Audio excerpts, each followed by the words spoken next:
Kayaknya ThinkVision rada mabuk bikin monitor ini. ThinkVision ini di Indonesia masih punya value, bisa mampus semua.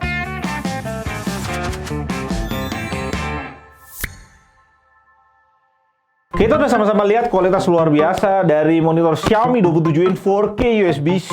Dari kualitas panelnya, build quality, dan desainnya, kita bisa lihat Xiaomi all out banget di monitor itu. Dan semuanya punya kualitas yang amazing. Sampai harus gue nobatin itu monitor dengan value terbaik di 2022. Dan karena Xiaomi Indonesia ngelawak, tidak peduli sama sekali sama market monitor di Indonesia. Padahal tugasnya jualan doang, agak kocak memang. Tentu gue harus cari alternatif untuk monitor yang gak resmi masuk ke Indonesia itu. Dan thank you buat kalian yang udah kasih tahu gue dan sekaligus request monitor yang satu ini. Dan sangat-sangat masuk akal kalau tipe satu ini benar-benar bisa jadi saingan berat Xiaomi yang bagus itu. Karena dari spek di atas kertas sangat-sangat menjanjikan sekali dari ThinkVision. Klaim gamutnya luar biasa, 84% Rec 2020. Dan pastinya diikutin dengan gamut lainnya yang mepetin kualitas Xiaomi. Dan pas kita tes, memang kita bisa dapetin hasil kayak gitu dengan maksimal Rec 2020 yang bisa dihasilin sampai 84%. Dan jelas banget panel yang dipakai ThinkVision ini punya kualitas yang setara Xiaomi. ThinkVision cuma ngasih kita kabel power, Thunderbolt, dan juga kabel USB-B. Nggak ada kabel display sama sekali, jadi kalian mesti beli sendiri. Saran gue beli Lindi yang udah kasih kalian garansi sampai 24 bulan dan jaminan kalau spek yang ditulis itu bisa diraih, yang dimarketingin bisa diraih. Ini gue demen banget sama brand kayak gini.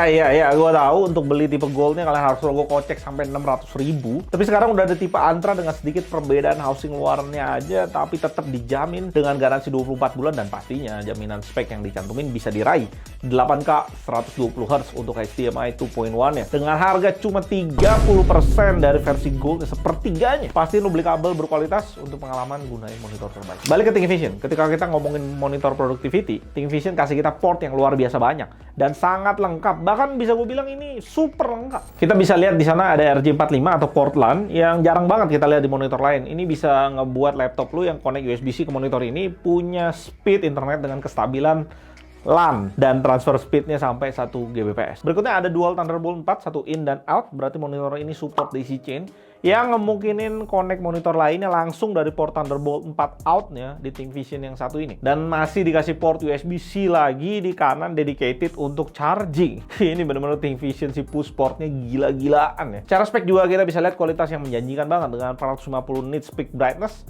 di 4K 60Hz. Monitor juga udah full ergo juga dan speakernya juga udah dikasih.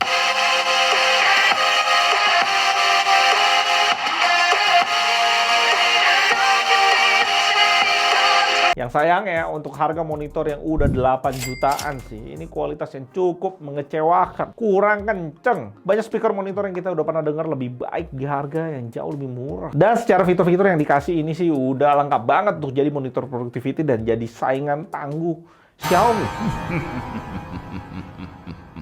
Tapi ketika gue lihat kualitas panelnya lebih dalam, waduh, langsung jadi bingung gue sih sama monitor ini. Kayaknya ThinkVision rada mabuk bikin monitor ini. Secara default monitornya punya settingan DCI P3 dan kalau kita lihat dari surat kalibrasi dari ThinkVision di gamma 2,2 dan grayscale 6500, harusnya ini display P3 atau D65P3. Tapi setelah gue tes, settingan ini benar-benar dedicated DCI P3, gamut yang dipakai untuk proyektor dengan gamma 2,6 dan sensitivity yang tinggi banget di 7000 Kelvin. Tentu akurasi putihnya cukup oke aja di 7 delta E. Settingan yang dikasih sama ThinkVision ini banyak di OSD-nya dan memang diklaim udah dikalibrasi dari kertas report yang kita dapat. Masalahnya nggak ada preset untuk display P3 yang tandanya ThinkVision udah misleading dengan report yang dikasih ke kita yang kita dapat. Dan itu langsung jadi minus 1 poin untuk ThinkVision ini dibanding Xiaomi yang kasih kita preset bawaan di display P3 yang bagus. Yang dimana preset display P3 harusnya lebih penting dimiliki monitor, terutama kalau kita ngomong di Indonesia yang pasar proyektornya nggak gimana-gimana. Mungkin jarang orang mau beli proyektor. Gue bisa sediain kalian isi profile dengan full kalibrasi preset DCI P3 ini untuk DCI P3. Dan juga ini hasil gue kalibrasi di preset DCI P3 untuk display P3.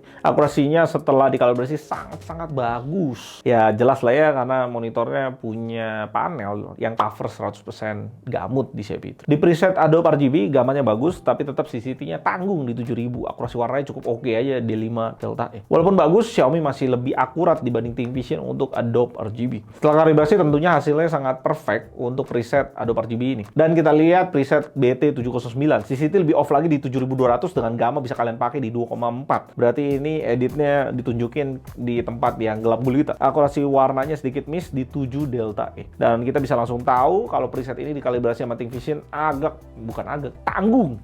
Karena setelah full kalibrasi kita bisa sangat perfectin akurasi warnanya. Berikutnya preset sRGB, nggak terlalu beda jauh hasilnya dengan BT79. Di sini gamanya 2,2 di 7100 CCT.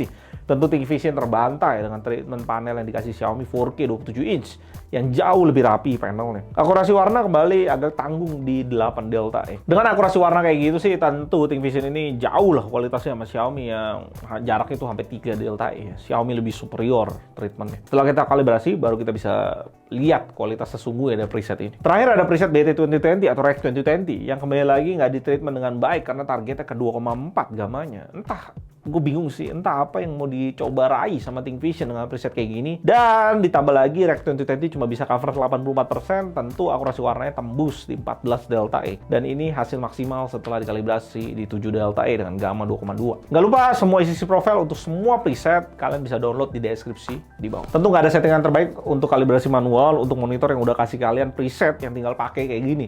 Tapi gue bisa kasih settingan brightness untuk kalian sesuaiin. Biasanya kalian tuh ngedit di kondisi ruangan kayak gimana. Hal yang masih kalian terima untuk setiap preset yang disediain sama ThinkVision ternyata kontrasnya cuma 740-an aja.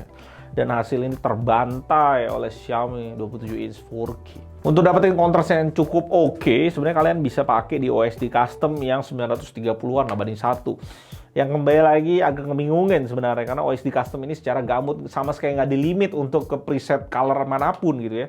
Jadi lu akan nge-stuck di Rec 2020. Jadi kalian ngedit di preset ini akan selalu oversaturated. Ya, lu nge-stuck lah ya dengan kontras 700-an di monitor ThinkVision ini. Maksimum brightness-nya kita tes juga nggak bisa capai apa yang diklaim ThinkVision karena kalibrasi pabrik yang nggak terlalu rapi banget, ya hasilnya cuma 330 nits dan hasil ini jauh dibanding Xiaomi yang real 400 nits. Dan nggak lupa kita singkirin apa yang dikasih ThinkVision. Berikut surat-surat ini. Monitor ini di harga 8,3 juta dengan garansi 3 tahun full ThinkVision yang bisa dijemput. Harganya ini murah banget kalau kita bandingin dengan di China yang udah hampir 11 juta. Gue bingung sih kenapa bedanya sejauh itu. Secara harga sih gue nggak bisa komplain gimana dengan saingan-saingannya yang ada di Indonesia karena belum ada yang bisa kasih panel dengan gamut seluas ThinkVision yang kita udah tes di pasaran. Ini saingan-saingan. Cuma untuk 27 in 4K dengan harga yang gue udah bilang premium 8 juta ke atas, gue sih sebenarnya expect lebih. Ya, treatmentnya harusnya bagus gitu. Tapi kalau masih dikasih gimmick, treatmentnya juga tanggung-tanggung kayak yang kita udah lihat tadi, misleading juga secara report kalibrasinya. Belum lagi kontrasnya agak kurang untuk panel IPS dan brightness-nya juga cukup jauh kualitasnya dari klaimnya. Tentu semua itu harus lu terima, terlepas dari fitur-fitur lain yang di awal gue bahas tadi. Dan pastiin juga ketika lu beli monitor ini, lu punya colorimeter untuk bisa perfectin warnanya. Karena treatment ThinkVision ke panelnya sih tanggung-tanggung sana sini lah. Dan gue cuma mau ngomong gini, ThinkVision ini di Indonesia masih punya value ya selama Xiaomi Indonesia masih ngelawak dan nggak mau masukin monitor 27 inch 4K USB-C yang masih terbaik ke Indonesia. Ya rada stupid ya, cuma mau gimana lagi. Tapi kalau Xiaomi Indonesia sampai tobat dan masukin monitor terbaik itu ditambah lagi di hari ini, di video ini buat kita bisa sama-sama lihat 27 inch yang bagus itu. Harganya udah drop, udah sentuh 5,7 juta di China. 30% lebih murah dari ThinkVision. Ini gila bro. Kalau sampai masuk Indonesia ya ThinkVision ini nggak akan selamat dari persaingan. Ya apalagi kita ngomong brand lain yang masih jual nggak pakai ngotak harganya. Habis. Bisa mampus semua. Sayangnya ya semua itu cuma bisa terjadi di China. Kalau mau support gue bisa belanja pakai link di deskripsi di bawah. Thank you buat kalian semua. Gue Edun dari GTD. Sampai jumpa. Tetap.